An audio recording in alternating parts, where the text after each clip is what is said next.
We had very high tariffs from Abraham Lincoln through William McKinley. And then they went down a little bit, but they continued under Taft and Teddy Roosevelt.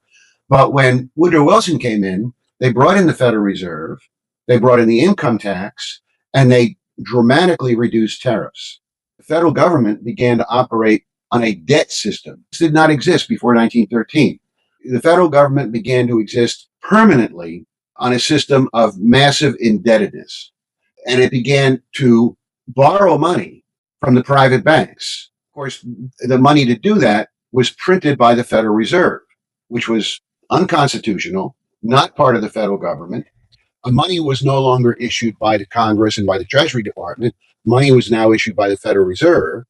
And the Federal Reserve loaned money to the private banks, not to the federal government, but to the private banks. And the private banks then loaned money to the federal government. In order to pay these growing federal debts and the operating expenses of the government, the income tax was brought in, and the income tax was then used to finance the deficit spending, finance the debts, the interest and principal payments. The government reached into the pockets of American workers in the form of the income tax, took money out of the pockets of American workers to finance U.S. government debt, which was a result of getting rid of the tariffs. The whole thing is a con game.